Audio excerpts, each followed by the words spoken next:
మకర రాశి వారికి ఎలా ఉందనే చూద్దాం. మకర రాశి వారికి వచ్చేటప్పటికి జన్మ రాశిలో కుజ సంచారం జరుగుతుంది. ఫిబ్రవరి 18 నుంచి 24 వరకు కూడా కుజుడు జన్మరాశిలో కుజ సంచారం జరుగుతుంది. కుజుడు ఉచ్చ స్థానాల్లో మకర రాశి వారికి సంచారం చేస్తున్నప్పుడు ఎటువంటి ఫలితాలు ఇస్తాడో అనేది చూద్దాం. ఎప్పుడైతే కుజుడు జన్మరాశిలో సంచారం చేస్తున్నప్పుడు అధికమైనటువంటి కోపాన్ని తాపాన్ని ఇవ్వగలుగుతాడు. అలాగే కుజుడు యొక్క దృష్టి సప్తమ దృష్టి అంటే చూస్తుంటే వివాహ జీవితం మీద చూస్తాడు అన్నమాట. సో అలాగే జీవిత భాగస్వామితో కూడా చిన్న చిన్న కోపాలు తాపాలు అనేవి ఎక్కువగా ఉంటాయి. కోపాన్ని తగ్గించుకోవాల్సినటువంటి ముఖ్యమైన సూచన, శరీరంలో అధికమైనటువంటి వేడి అనేది ఉంటుంది.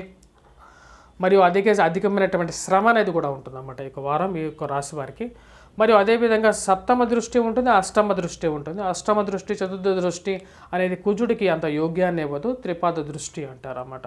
ఈ యొక్క దృష్టి వల్ల ఈ యొక్క రాశి వారికి వచ్చేటప్పటికి కొంచెం ప్రతిబంధకంగా మారతాయి. విద్యార్థులకి అనుకూలమైనటువంటి ఫలితాలుగా గోచరించట్లేదు. వృత్తి వ్యాపార రీత్యా కూడా ఈ యొక్క వారం అనేది చాలా క్రిటికల్గా ఉంటుంది. డబ్బు కూడా అధికంగా ఖర్చు అవుతుంటుంది అన్నమాట.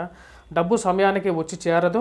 ఫిబ్రవరి 18 నుంచి 24 తారీఖు వరకు రవి ధనస్థానంలో కూడా సంచారం చేస్తున్నాడు. ధనస్థానంలో ఉన్నటువంటి రవి కూడా యోగ్యకారకుడు కాదు. ఇక రాశి వారికి వచ్చేటప్పటికి రవి ఆల్రెడీ ఫిబ్రవరి 18 నుంచి 24 తారీఖు ఆల్రెడీ కుంభంలోకి మారడం జరిగింది. కుంభ సంక్రమణం జరిగింది అన్నమాట. కుంభ సంక్రమణం ఎప్పుడైతే జరుగుతుందో జన్మరాశిలోంచి ధనస్థానంలో ఉన్నప్పుడు యోగ్యాన్ని ఇవ్వడం. వృత్తిపరంగా వ్యాపార పరంగా కూడా మీరు మాట్లాడేటప్పుడు చాలా జాగ్రత్తగా మాట్లాడాలి.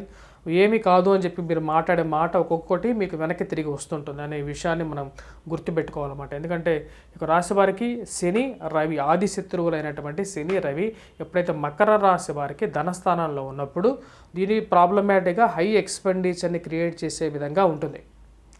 సో ఆ యొక్క విషయంలో తగు జాగ్రత్తలు అనేవి తీసుకోవాలి. మాట అనేది చాలా మూలం, మాటే చాలా ముఖ్యం అన్నమాట. ఎందుకంటే ఈరోజు కలియుగంలో వచ్చేటప్పటికి మీరు ఎలా మాట్లాడుతున్నాడే అనేదే చూస్తారు ఎక్కువగా జనాలు. కాబట్టి ఆ యొక్క విషయంలో జాగ్రత్తగా ఉండండి. కుజుడు ఎప్పుడైతే జన్మరాశిలో సంచారం చేసేటప్పుడు సప్తమ దృష్టి ఉంటుంది, అష్టమ దృష్టి ఉంటుంది. జీవిత భాగస్వామి ఆరోగ్య సంబంధితమైన విషయాల్లో అనుకూలత ఉండదు. కోర్టు రిలేటెడ్ కేసెస్లో కూడా పెండింగ్ అనేది ఎక్కువగా గడిచే విధంగా ఉంటుంది. ఉచ్చ స్థానంలో ఉన్నటువంటి కుజుడు బలవంతుడిగా జన్మరాశిలో సంచారం చేసేటప్పుడు అత్యంత ప్రమాదకరంగా కూడా ఉంటాడు. సెల్ఫ్ డ్రైవింగ్లో జాగ్రత్తగా ఉండాల్సినటువంటి ముఖ్యమైన సూచన. ఇక రాశివారు ఈ వారం ఎటువంటి ఇన్వెస్ట్మెంట్స్ స్టాక్ మార్కెట్లో కానీ ఎక్కడ పెద్ద ఇన్వెస్ట్మెంట్స్ చేయకపోవటమే చాలా ముఖ్యం అన్నమాట. దొంగ స్వామీజీల నుంచి దూరంగా ఉండండి. దొంగ మోసపూరితమైనటువంటి మాటలు చెప్పేటువంటి వారు మీ చుట్టుపక్కల చాలామంది ఉంటారు. మేము అది చేస్తాం ఇది చేస్తామని చెప్పేటువంటి వారు వారి నుంచి చాలా దూరంగా ఉండాలన్నమాట. అంటే వారి నుంచి ఎంత దూరంగా ఉంటారో మీరు అంత మంచిగా మీరు యొక్క జీవితం అనేది ఉండగలుగుతుంది. ఇక రాశి వారికి తృతీయంలో రాహు చాలా అనుకూలమైనటువంటి స్థానంలో ఉన్నాడు. ధైర్యంతో మీరు చేసేటువంటి పనుల్లో రాహు అనుకూలమైనటువంటి ఫలితాలు ఇచ్చినప్పటికీ ఇక్కడ జన్మరాశిలో ఉన్నటువంటి కుజుడు బుధుడు అంత అనుకూలంగా ఇవ్వట్లేదు. విద్యార్థులు కష్టే ఫలినట్లుగా ఉంటుంది. ఈ వారం కొద్ది కష్టపడి చదివితే అనుకూలమైనటువంటి ఫలితాలు పొందగలుగుతారు. ఇక రాశి వారికి వచ్చేటప్పటికి కొంచెం మిశ్రమమైనటువంటి ఫలితాలుగానే చెప్పొచ్చు అన్నమాట. ఇక రాశి వారు చేసుకోవాల్సినటువంటి పరిహారాల్లో కుజగ్రహ ఆరాధన అనేది చేయాలి ముఖ్యంగా. అదేవిధంగా రవి శని ఇద్దరు ధనస్థానాల్లో ఉన్నారు. రవి యొక్క అనుకూలత అనేది చాలా ముఖ్యం. సూర్యనారాయణ స్వామిని ఎక్కువగా పూజించాలి. సూర్యుడికి అర్ఘ్యాన్ని సమర్పించాలి. తామ్ర పాత్రలో సమర్పించాలన్నమాట.